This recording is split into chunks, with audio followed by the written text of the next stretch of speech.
How's it going, everyone? So we're here for another Rust update video, and this week we were brought a new weapon. Now, everyone was hoping it would be a tool, but it is just a weapon. They've always said it would be a weapon, but I know everyone hopes that we had a quicker way to upgrade or something like that. Maybe one day we'll see something, but for now, we've got a neat little gun, and that is the nail gun. And it's got a pretty decent sized clip of 16. But it's not very accurate. You'll see it kind of just flies around everywhere. Of course. You'll see it doesn't go too far before it starts to angle down as well. If you go ahead and take the look at the stats of it, it's got 18 damage per hit, accuracy is 4.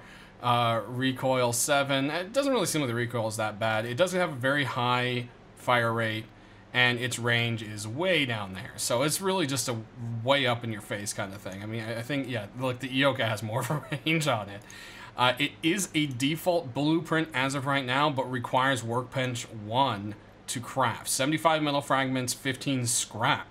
So that's very interesting. The gun itself literally just takes scrap. So it's meant to be a really early on kind of thing. And, I mean, taking down animals with it is even kind of hard, so I don't expect to get too much PvP out of it, guys. It's more or less just kind of there for funsies. And then, of course, its ammo are going to be nails, and it's 5 metal fragments to make them. So, you know, that's what you got going on there. The clip has a little drawing on it, which is kind of cool. And I believe it is skinnable, but I don't think anyone's made any skins yet. So that's kind of the main new item right there. As we'll fly around, though, you'll see that the snow biome is finally getting its update, and you can see there's these ice sheets. Now, if you go ahead and get into the water, you can step on them, and you can avoid getting in the water if you're good at it. Now, the real question that everyone's going to ask is, well, can we build on them? So we'll go ahead and we'll grab some. I just cannot click on the right thing today. And there we go. And the question is, if they are big enough, you can indeed build on them. So how you're going to make a viable base is going to be a little bit difficult. But some of these bigger ones, you can actually do a little finagling and get at least a 2x2 down. So that is going to be pretty interesting to see what people do with this.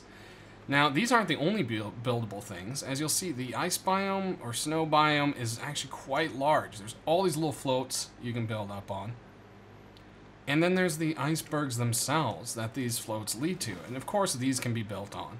So every little bit of them is buildable. This big iceberg right here has a nice big buildable space. There's this little area over here that I honestly wish we had bridges in the game to be able to like put like a rope bridge across that. That would be just so awesome. But yeah, there's the whole little overwork, and there's proper icebergs.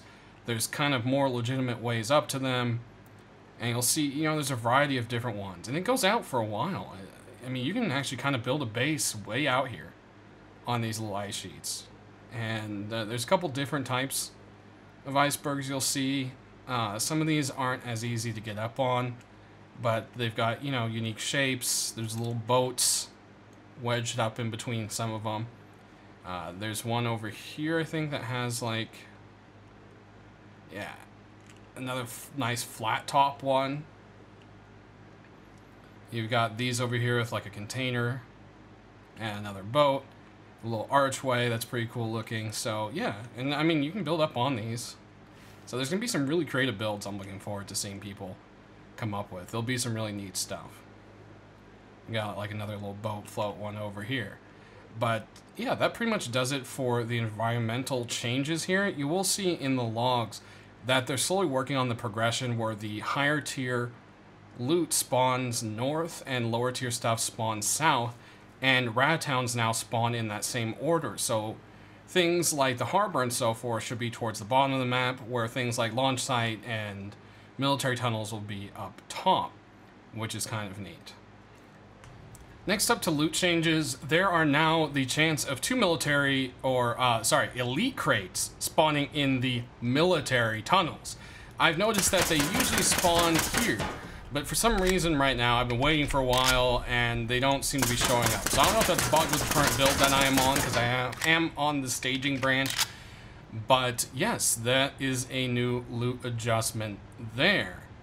Another thing we may be seeing as well are these new bunkers. I don't know how exactly they're 100% going to work or where they'll be, if they're inside of a rad town or what, but it's going to be a new type of event where a bunker will become discoverable somehow, and you can then blow into it and there'll be loot inside. I don't know if we'll be seeing those this week, but I think we'll be at least hearing about them on the dev blog. If there's significant info or if they actually get added, I will go ahead and cover them in a separate video. There's one last little thing I'm going to show you here with loot, however. Okay, so there appears to be something wrong with loot in general. That's why those crates aren't showing. So whatever the build I am on, or something maybe I did, there's just no loot boxes spawning. But in gas stations and supermarkets and warehouses, there's now going to be a new crate. The new crate pretty much looks like your typical small box. It's basically, essentially, is the small box. It's going to be kind of hidden around in the back offices, sitting around.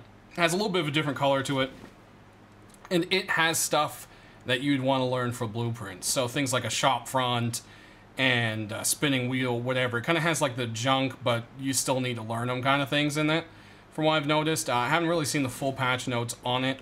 The other thing is airdrops will also now have 2 weapons, 2 armor pieces, and then ammo for like the said things inside of it as a guarantee on top of whatever other random junk might be inside of it.